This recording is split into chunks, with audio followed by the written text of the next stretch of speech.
भगवान की उन पादुकाओं को नित्य ही पूजित करते हैं, उनकी पूजा करते हैं, उनका सेवन करते हैं भरत जी महाराज। और फिर कहते हैं सारा राजकाज करते हैं उनकी आज्ञा मांग मांग कर। उनका तो बहुत अधिक इस पर चिंतन था महाराज। लेकिन कहा कि भरत जी महाराज को दिखाया तो गया कि वो नंदीग्राम में वास किया उन्होंने, लेकिन वास नहीं किया भरत जी महाराज ने वहां नंदीग्राम। काम तो सारा राम का कर रहे हैं, तो वास कहाँ किया। जो भगवान के काम में लगा रहता है उसको विश्राम है ही नहीं, उसको आराम है ही नहीं, उसको विश्रांति मिलती है। कल भी चर्चा हो रही थी कि आराम नहीं मिलता, राम कहो आराम मिलेगा, आराम नहीं मिलेगा, राम कहो विश्राम मिलेगा। फिर उन्होंने कहा, देखा दशरथ जी महाराज के समीप चारों पुत्रों को देखा, धर्म अर्थ काम और मोक्ष, इन चारों को धर्मशील व्यक्ति के पास देखा। सतानंद और विप्र सचिवगण मागत सूत विशुद्ध बंदी जन। अब सतानंद जी महाराज जो है, सतानंद जी महाराज पुरोहित हैं इस कुल के, जनकपुर के जनक कुल के पुरोहित हैं सतानंद जी महाराज, जिस प्रकार से वशिष्ठ जी महाराज रघुकुल के पुरोहित हैं। तो सतानंद जी महाराज, उनके साथ ब्राह्मणों का समुदाय, सचिव गण। ये गण जो है ये एक सचिव गण के सचिव के साथ नहीं लगा, यह महात्मा कहते हैं ये गण सभी के साथ लगा है, क्योंकि जहां समुदाय है वहां बहुवचन है। जहां शतानंद है, शतानंद जी तो पुरोहित है ना, तो पुरोहित आदरणीय है, इसीलिए उनके प्रति एक भाव नहीं रखना, उनके प्रति सर्वव्यापी भाव रखना कि मेरे गुरु हैं, हमारे पुरोहित हैं। और पुरोहित जो है, पुरोहित के ऊपर सारा भार होता है, तो इसीलिए ये पुरोहित एक काम करने वाला नहीं है, ये पुरोहित सारे काम करने वाला है। इसीलिए इनको आगे भेजा गया कि हमारे पुरोहित जो हैं शतानंद जी महाराज, उनके साथ विप्रगण ब्राह्मणों का समुदाय, और उनके साथ सचिव गण, फिर सचिवों का समुदाय, एक सचिव नहीं कोई, क्योंकि दशरथ जी महाराज जिस बात को लेकर आए हैं वहां कोई एक ऋषि नहीं है, वहां कोई एक सचिव नहीं है, वहां कोई एक ब्राह्मण नहीं आया है, वहां भी अनेकों अनेकों आए हैं। तो जैसा देवता है वैसी उसकी पूजा भी चाहिए, जैसी बारात आई है उसकी अगवानी भी तो वैसी ही चाहिए ना। तो इसीलिए योग्य व्यक्ति को ही किसी के अगवानी के लिए जाना चाहिए, जो उसके भाव को जानता हो। यदि घर पर गुरुदेव आ रहे हो तो स्वयं उनकी पूजा नहीं की जाती भाई, पहले ब्राह्मणों को आगे किया जाता है, पहले वो स्वस्ति वचन कहे जाते हैं, उसके पश्चात गुरु के पद का प्रक्षालन किया जाता है, उसको ग्रहण कर कर चरणामृत ग्रहण किया जाता है, और फिर गुरु को कुछ भेंट की जाती है। मैंने कहा इसीलिए पहले जब आए तो पहले शतानंद जी को भेजा, क्योंकि शतानंद जी जो हैं वो पुरोहित हैं, और वहां के पुरोहित वशिष्ठ जी महाराज। तो पुरोहित से तो पुरोहित ही उसका सम्मान कर सकता है ना, यथा योग्य, उसको पता है किसको क्या चाहिए। हम जब गुरु के पास जाते हैं तो हमें पता ही नहीं कि हम गुरु को भेंट क्या करें, वस्त्रों की, धन की, इन सब की भेंट करते हैं। किसी ब्राह्मण जन के पास जाते हैं तो पता ही नहीं इसको भेंट क्या करनी चाहिए, किसी ज्योतिषी के पास चले जाते हैं पता ही नहीं, प्रश्न पूछने जा रहे हैं तो हमें क्या लेकर जाना चाहिए। और इसीलिए उन्होंने कहा शतानंद जी महाराज, ब्राह्मणों का समुदाय, सचिवों का समुदाय, ये सभी जो हैं मागत सूत विशुद्ध बंदीजन, और ये जो सारे लोग हैं मागत यानी कीर्ति का बखान करने वाले, कुल का बखान करने वाले, और वहां कुछ मनोरंजन करने वाले, ऐसे तो सभी लोग हैं। सहित बारात राहु सन्माना, इन सभी ने उस पूरी की पूरी बारात का सम्मान किया, यथोचित यथा योग्य सम्मान किया। आए सुमांगी फिर अगवाना, और जब बारात की अगवानी हो चुकी तो फिर इनको कहा कि महाराज अब हम चलते हैं, आपकी अगवानी हो गई है, अब हमें और काम है।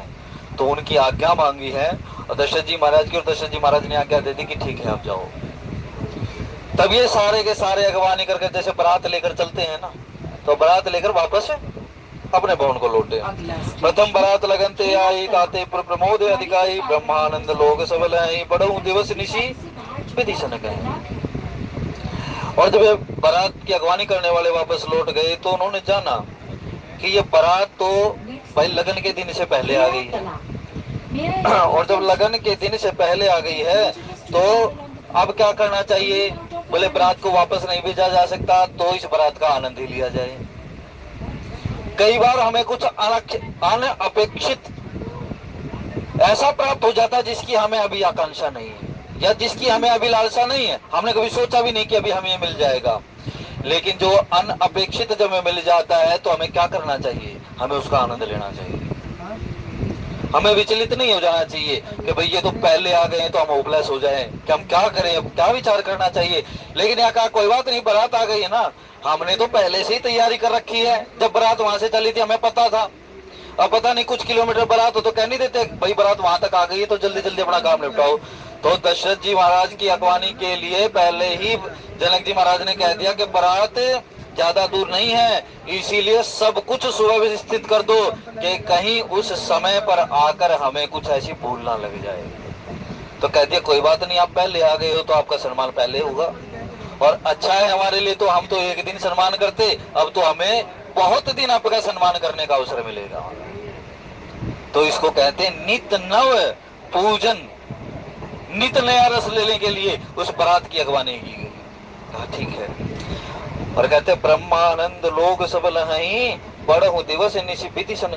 जो नगरी ही ब्रह्मानंद का रस आस्वादन करने वाली है, जो जनकपुरी है, वो ब्रह्मानंद में नित ही नित श्री राम जय राम जय जय राम,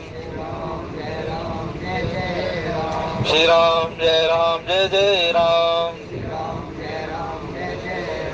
वो जो पूरी की पूरी नगरी है जनकपुरी, वो नित्य ही ब्रह्मानंद में निमग्न रहने वाली है कि पर बस ब्रह्म सुख ही मन त्यागा, ही नहीं विलोकत अति अनुरागा।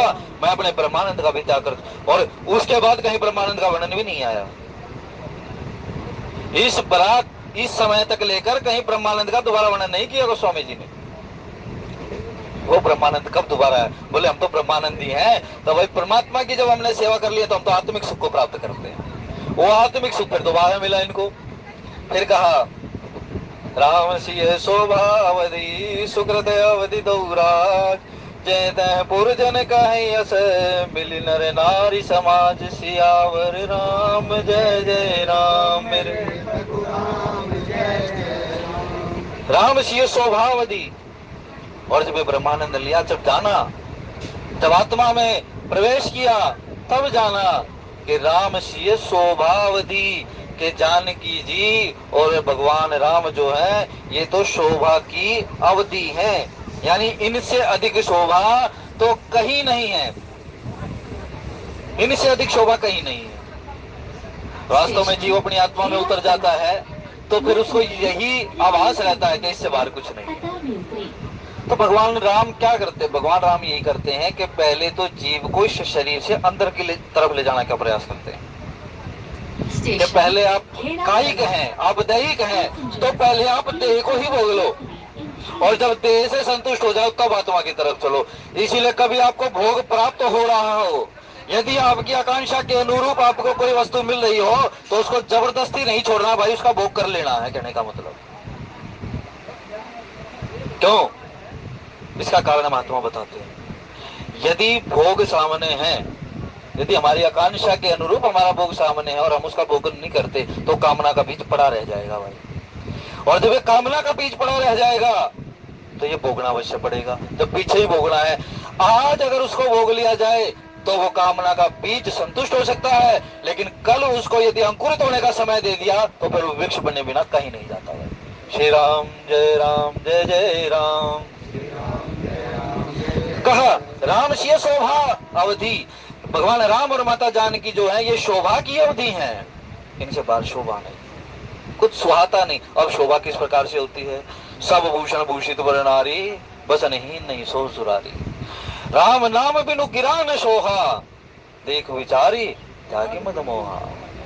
जिस प्रकार से ये राम नाम बिनु गिरा न सोहा, ये वाणी जो है भगवान राम के नाम के बिना, यानी भगवत नामोच्चारण के बिना जिस प्रकार से ये जो वाणी हमारी शोभा नहीं पाती। हम किसी को गाली गलौज करते होंगे, हम किसी को अपशब्द कहते होंगे तो हमें अच्छा कौन बताएगा, लेकिन यदि हम राम राम किसी को करते होंगे तो यही कहेंगे कि भाई बहुत संस्कारी है। यानी एक तो अपशब्द कहने की बात हमें बुरा लग जाएगी, लेकिन एक हम राम राम करेंगे तो हमारे कुल की भी कीर्ति बखान हो जाएगी कि बहुत संस्कारी परिवार है, ये बच्चा भी जिस परिवार का है वो भी संस्कारी परिवार है। तो केवल इसीलिए शोभा किसकी है? शोभा कभी एक चीज से नहीं होती, गुण से, कर्म से, ये जो आदि विभाग है इन सभी से शोभा संपन्न होती है भाई। आभूषण से वस्तुतः शोभा की बहुत बड़ी महिमा है, महात्माओं ने कही है। लेकिन यहाँ कहते हैं कि ये जो भगवान राम और माता जानकी जो है ये शोभा की अवधि है, इनसे बाहर शोभा हो ही नहीं सकती। जिसने भगवान राम और माता जानकी की उस शोभा मानवता को अपने हृदय में धारण कर लिया है उसको संसार में शोभा दिखती ही नहीं। सुकृत अवधि दो राज, और भाई जितने पुण्य हो सकते हैं इस संसार में, जितने भी प्रकार के पुण्य हो सकते हैं, उन सभी पुण्यों की अवधि कौन है? ये दोनों राजा लोग, दशरथ जी महाराज और जनक जी महाराज। हमारे पुण्यों का हम पुण्य क्यों करना चाहते हैं? हमारे पुण्य के मन में क्या बात होती है? हम जब पुण्य करते हैं हम यही तो कहते हैं इस पुण्य के अनुरूप हमें शुभ फल प्राप्त हो, यही तो कहते हैं ना। जब हम पुण्य करते हैं, हम धर्म का काम करते हैं तो हमारे मन में कामना रहती है कि मैं धर्म कर रहा हूं, कल इसका मुझे अच्छा फल मिलेगा। लेकिन गोस्वामी जी कहते हैं ये दशरथ जी महाराज और जनक जी महाराज तो उन पुण्य कर्मों की अवधि है, इन्होंने कोई ऐसा पुण्य कर्म नहीं है जो नहीं छोड़ा हो भाई।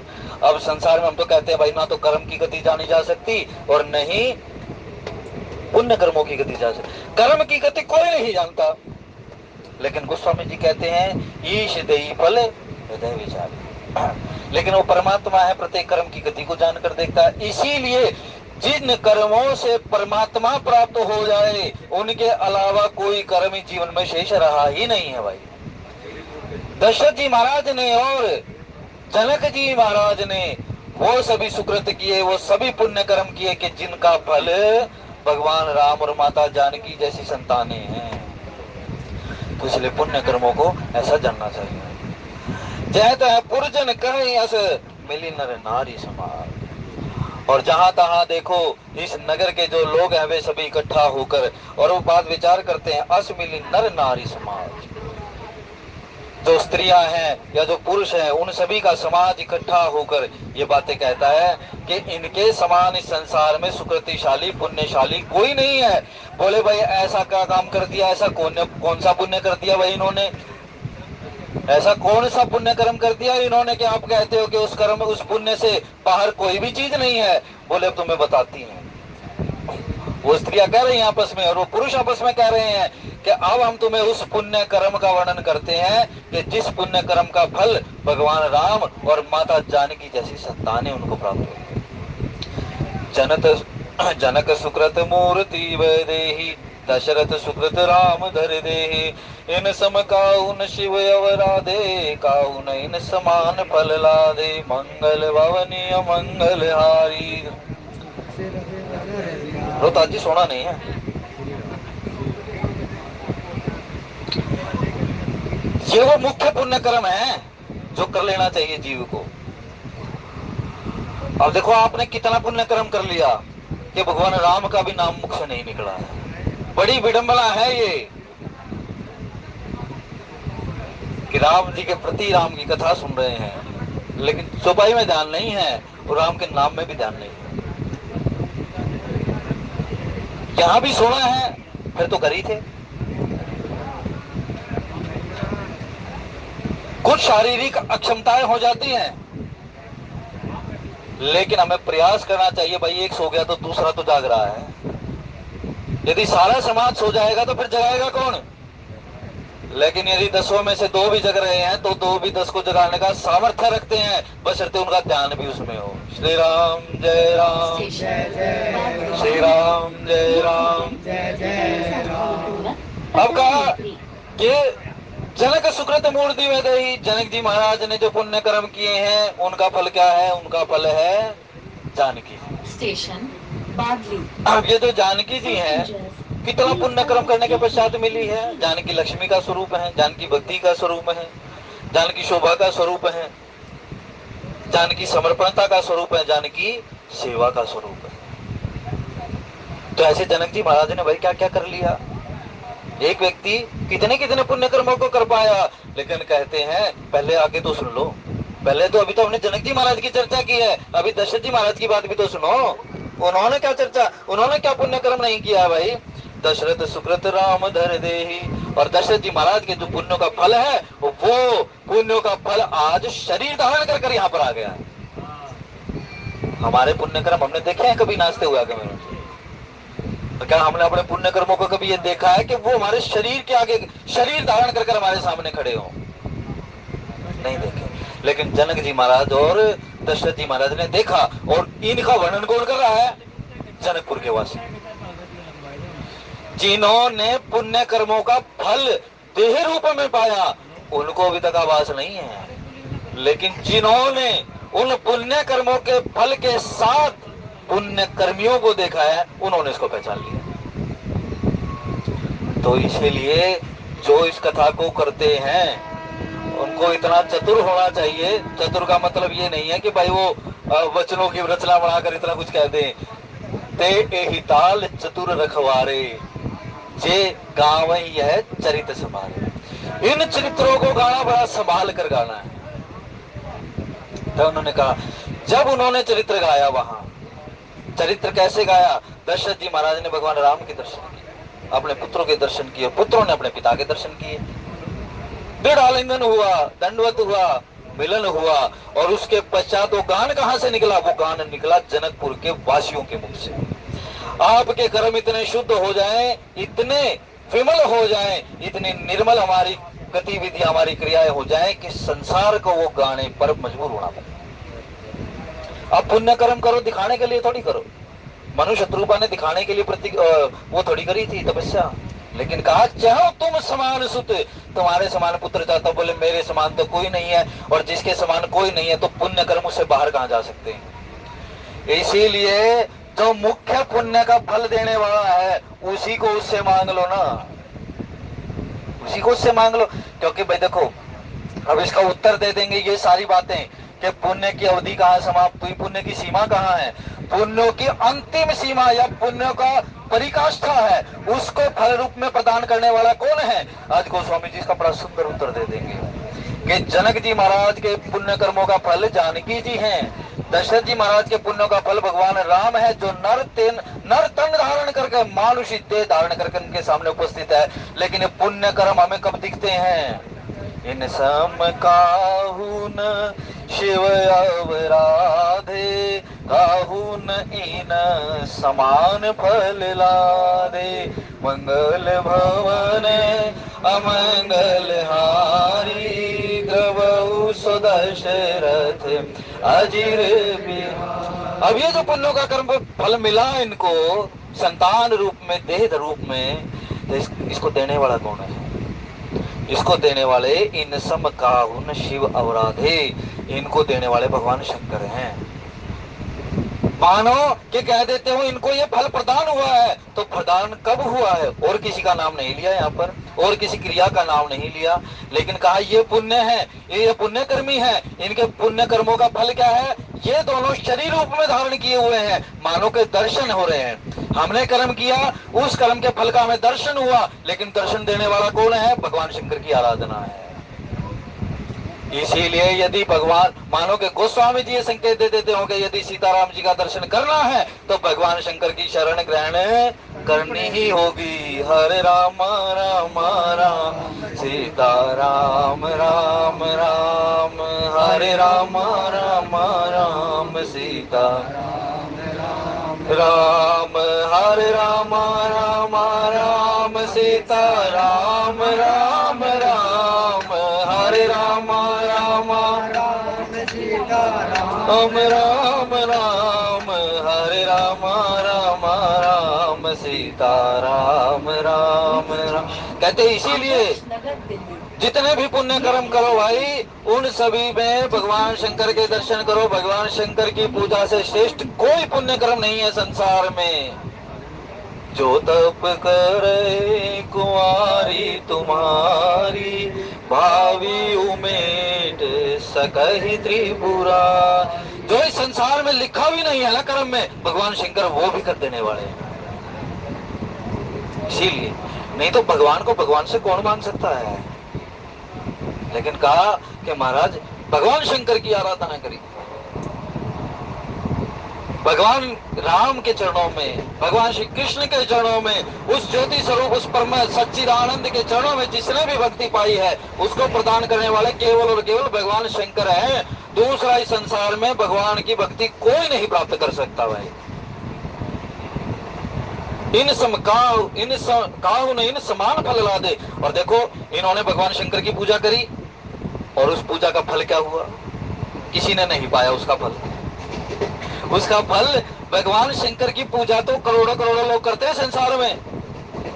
हर नगर में भगवान शंकर के कई कई मंदिर मिल जाएंगे, लेकिन उनकी पूजा और उसका फल पूर्ण रूप में किन्होंने पाया? पूर्ण रूप में तो दशरथ जी और जनक जी महाराज ने ही प्राप्त किया।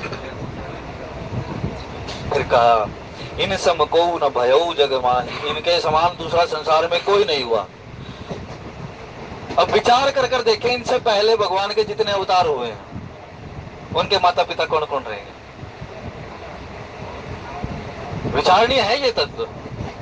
यहाँ कहा इनके समान इस संसार में कोई नहीं हुआ, तो बोले कि भगवान के समान कोई नहीं हुआ। भाई भगवान ने तो अवतार पहले भी रहे हैं, क्या भगवान का अवतार किसी माता पिता के द्वारा हुआ? किसके द्वारा भगवान के अवतार पूर्ण हुए कि जो इनके समान कोई नहीं है? भाई इनके समान कोई भी नहीं है। ये तत्व विचारणीय है, इसको यही छोड़ता हूं भाई मैं, ये विचारणीय है आप सबके लिए। तो उन्होंने कहा कि इनके समान कोई हुआ ही नहीं है भाई, है नहीं कतहु होने होना, है भी नहीं, क्योंकि राम तो इन्हीं के पुत्र हैं, किसी के पुत्र नहीं।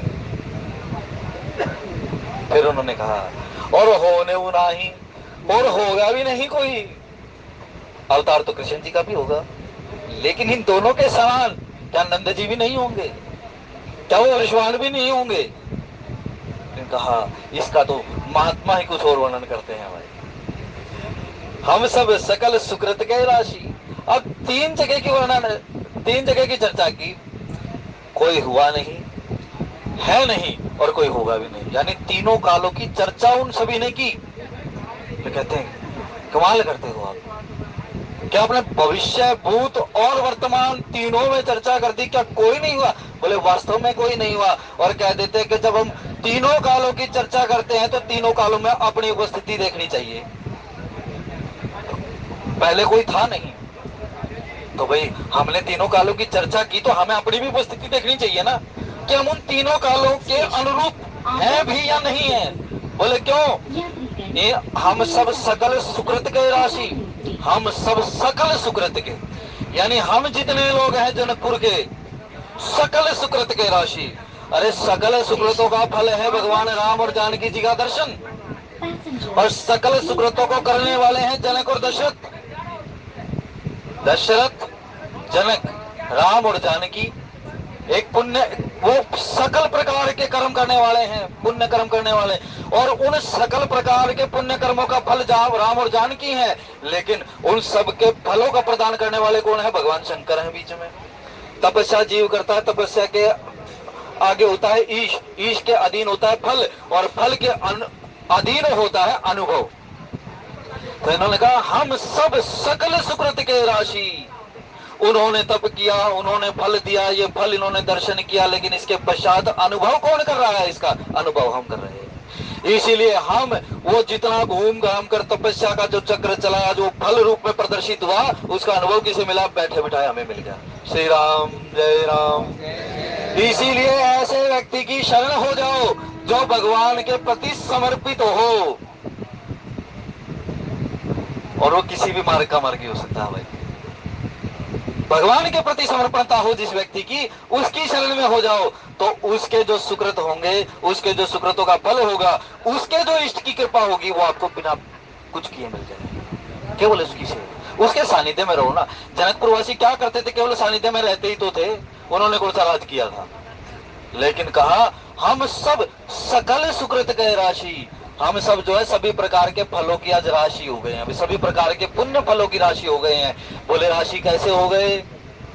बोले इन्होंने तो यहाँ जाकर तपस्या की, उन्होंने वहां से आकर फल दिया, और ये फल कहाँ से घूम घाम के जनकपुर में आया, लेकिन हमारा पात्र तो यही रहा, उसी में आकर रिजल्ट डल गया है, हमने कुछ करा ही नहीं। इसीलिए राशि तो हम है ना, क्योंकि सभी की क्रियाओं का फल हम लूट रहे हैं महाराज। इसलिए जो हमारे बड़िलों ने ये वृक्ष लगाया, इसका फल हम लूट रहे हैं, इसमें हमारा कोई हाथ नहीं है, ये तो फल उन्हीं के द्वारा लगाया गया है। तो प्रयास करते रहना चाहिए, ये दिन प्रतिदिन सिंचित होता रहे, ये दिन प्रतिदिन पल्लवित पुष्पित होता रहे, और ये आगे जाकर ऐसा फल प्रदान करता रहे जो सभी को खाने में मीठा लगे। भागवत जी में कहते हैं कि एक वृक्ष हो तो उस वृक्ष का फल, ये जो सुकृत का फल जो बताया ना, इसको भागवत जी के एक श्लोक से आप जानिए। महात्मा में लिखा है कि भागवत जी का फल क्या है।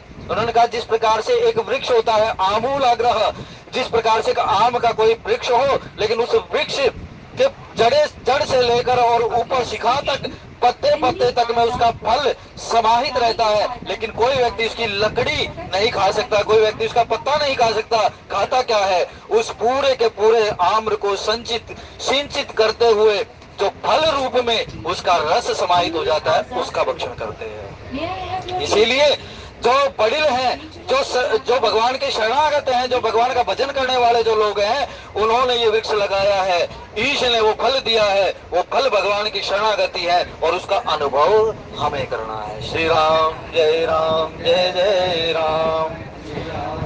हम सब सकल सुकृत के राशि, हम सब जो लोग हैं सभी प्रकार के पुण्य फलों की राशि हैं। क्यों? अब ये तीनों जगह का वर्णन करेंगे। बोले हम सुकृत राशि क्यों हैं? हम सुकृत राशि इसलिए हैं, पय जग जन्मी जनकपुर वासी। हमने जो जन्म लिया, हम जनकपुर के वासी बने, हमने जनकपुर में वास लिया, हमारा जन्म जनकपुर में हुआ, हमारा जन्म इस मिथिला नगरी में हुआ, तो इसीलिए हमारा भूतकाल है जो हमारा पुण्यशाली रहा। यानी किसी तीर्थ में, किसी पुण्य तीर्थ में, किसी पुण्यपुरी में जन्म लेना, ये हमारा भूतकाल का जो कर्म है वो प्रकट हुआ है। बोले अच्छा तुमने कह तो दिया, अब चर्चा चलती है ना आपस में भक्तों की, तो उन्होंने कहा भाई तुम कह रहे हो हम सभी प्रकार से फलों का, क्योंकि सकल सुकृत, उन्होंने पहले ही कहा कि मैंने सकल सुकृत का है, यानी सभी प्रकार के पुण्य फल का है, और सभी प्रकार के पुण्य फलों का फल कभी एक मात्र भूतकाल में नहीं हो सकता, वो तीनों कालों में फल देगा अपना। हमें क्या पता हमारा कौन सा पुण्य कर्म कब हमारे सामने प्रकट हो जाए, हम नहीं जानते इस कर्म की गति को। इसीलिए हम बताते हैं कि भाई पहले तो हमारा जन्म हो गया इस जनकपुरी में, ये हमारा भूतकाल का फल प्रकट हुआ। उसके पश्चात क्या हुआ, जिन्ह जाने की राम छवि देखी, उसके पश्चात हमने जन्म तो ले लिया। अब जन्म के पश्चात जिन जिन लोगों ने राम और जानकी जी की छवि का दर्शन किया, ये हमारा वर्तमान का फल है, हमारे पुण्य फल है, वो ये वर्तमान के फल। यानी हमें जो राम और सीता का दर्शन हुआ है, ये मानो कि हमारे पुण्य कर्म कुछ कुछ आज यहाँ पर प्रकट हो गए। तो हमने जन्म लिया जनकपुर में, दूसरा हमने राम और सीता का दर्शन किया। फिर कहा को सुकृति हम सरिस विशेषी, बोले हमारे समान कौन पुण्यशाली होगा। बोले तो तुमने दो ही चीजें बताई हैं, एक तो तुम्हारा जन्म हो गया यहाँ पर, और दूसरा तुमने राम और जानकी जी के दर्शन कर लिए, और फिर कह देते हो हमारे समान पुण्यशाली। तीसरा पुण्य कर्म तो बताओ, उन पुण्य कर्मों ने तीसरा रूप धारण कर कर कहा तुम्हारे सामने प्रकटीकरण किया। बोले बताते हैं, पुनि देख रघुवीर व्याहु लेव बलि विधि लोचन लाहू, के भविष्य में जाकर हम राम और जानकी जी का विवाह दर्शन करेंगे, ये हमारा भविष्य का फल है। इसीलिए हमारे पुण्य कर्म, भाई पता नहीं हमारे कौन से पुण्य कर्म थे, हमें ये जन्म मिल गया, आज कौन से पुण्य कर्म प्रकट हो रहे हैं कि हम सत्संग में बैठकर जा रहे हैं, और पता नहीं कौन से पुण्य कर्म हो गए कि आगे हम किस स्थान पर होंगे महाराज। ये भविष्य है जो यहाँ कथा करते हैं। जिन्होंने, ये बड़ाई की बात नहीं, लेकिन जिन्होंने यहाँ पर कथा की है, कहाँ धन्वंतरी जी महाराज हैं और कहाँ हमारे और पुराने वक्ता रह गए, क्या हम उनको आज भविष्य में याद नहीं करते हैं? भविष्य में जब तक भी गोस्वामी जी कहते हैं जिन्होंने राम जी का चरित्र गाया, गा रहे हैं और आगे गाएंगे, उन सभी की मैं वंदना करता हूँ। इसीलिए ये हमारे पुण्य कर्म है कि हम इस सत्संग से जुड़ गए हैं, और भाई ना चाहते हुए भी यदि कोई हमारा नाम भी ना लेना चाहेगा तो उसे लेना पड़ेगा। भाई श्री राम जय राम। इसीलिए हमारे पुण्य कर्मों का फल है कि भगवान ने आज हमें ये दर्शन दे दिया। इसीलिए जनकपुर वासी ही मात्र यहाँ सुकृति नहीं है, आप सभी सुकृति हैं जो आज इस विवाह का श्रवण भी कर रहे हैं और इस विवाह का फल भी प्राप्त करेंगे। महाराज कहा लेव बलि विधि लोचन लाहू, आजादपुर आ गया। लेव बलि विधि लोचन लाहू, हम राम जी और जानकी जी के विवाह का दर्शन करेंगे और इन नेत्रों का जो सुफल है वो प्राप्त करेंगे। लोचन चातक जिन करी गाते, इन नेत्रों का फल क्या है कि नित्य प्रति सिया राम में सब जग जानी, करहु प्रणाम जोड़ी जुग पानी। कि इन नेत्रों से हम भगवान राम के उन दर्शनों का सर्वत्र सर्वव्यापी रूप में हम दर्शन करने का प्रयास, हमारे नेत्रों में लालसा रहे तो ये नेत्रों का सुफल हो नहीं पाते हैं, लेकिन कम से कम इन नेत्रों में लालसा तो हो उसकी कि मैं जहां देखूं तू ही तू। कितना ये लालसा भी यदि हमारे जीवन में है तो मानो कि आपके नेत्र सफल हैं। यदि ये लालसा भी नहीं है तो फिर दर्शन तो दूर की बात है भाई। कहीं परस्पर कोकिल बहनी ब्याह बड़ लाभ सुनैनी। अब कहते कोकिल बहनी कोयल के समान मीठे वचनों में बोलती हुई कहती है यही ब्याह बड़ लाभ सुनैनी, इस विवाह में बड़ा सुंदर लाभ रहेगा। और यहाँ गोस्वामी जी ने कहा सुनैनी, उसको पहले कह दिया तेरे सुंदर नेत्र तभी बनेंगे मैं जब इस लाभ को कह देती हूँ कि तुझे लाभ होगा, लेकिन अपने नेत्रों में लालसा, जो मैंने कहा लालसा होनी चाहिए, ये उस सुने कोकिल वाणी यानी कोयल के समान मीठी और प्रभावित करने वाली वाणी ने बोला कि आगे जाकर तुझे फल प्राप्त होगा, इसीलिए अपने नैनों में लालसा जला ले, अपने नेत्रों में लालसा जगा ले कि तुझे लाभ होने वाला है। क्योंकि जब लाभ की हमारे जीवन में लालसा रहती है तो हम नेत्र खुले रखते हैं, यदि लाभ की कामना नहीं है तो हमारे नेत्र जल्दी बुझ जाते हैं। फिर उन्होंने कहा बड़े भाग विधि बात बनाई, नयन अतिथि हुई हई दो बाई। और बड़े भाग्य हैं कि आज विधाता ने बात बना दी है। बोले क्यों? नयन अतिथि हुई हई दो भाई, क्या आगे जाकर तेरी लालसा पूरी हो जाएगी कि ये दोनों भाई हमारे अतिथि हुआ करेंगे। बोले कैसे? बताओ तो सही। बता तो देती हूँ कि बार ही बार स्नेहवश, बार बार अपने प्रेम के वश होकर पुत्री पिता को ज्यादा प्रिय होगी। दोनों ने कहा बार बार। और हम कहते हैं कि जनक जी को पुत्र नहीं है ना, लेकिन कहीं कहीं रामायण में जनक जी के पुत्र का नाम भी आया है। उसका नाम है भानुमान उसका नाम है। और कहीं कहीं महात्मा कहते भी हैं कि जानकी जी के विवाह में जो बाई के कर्म थे वो मंगल महाराज ने किए थे। धरणी गर्भ संभूतम विद्युत कांति संप्रभम कुमारम शक्ति हस्तम तम मंगलम परमाम। जो मंगल महाराज को हम कहते हैं वो उन्होंने भगवान राम और माता जानकी के विवाह में भगवान राम के साले का रोल निभाया। खोया का कहा बार बार जनक जी महाराज जिस पर अपनी पुत्री पर उनको इतना प्रेम है, वो बार बार अपनी पुत्री को प्रेम के वश होकर बुलाया करेंगे। तो जब बुलाएंगे तो भाई अकेली तो दुल्हन अपने घर पे नहीं जाती ना, मायके पे विवाह होने के पश्चात पति के साथ ही जाती है। तो उनका बार बार इनको बुलाएंगे तो वहाँ राम और लक्ष्मण भी दोनों इनको छोड़ने के लिए आएंगे। आज की कथा के भाव यहीं तक। भगवान शंकर माँ पार्वती हनुमान जी महाराज के चरणों में समर्पित करते हुए हरि शरणम बोले राजा राम।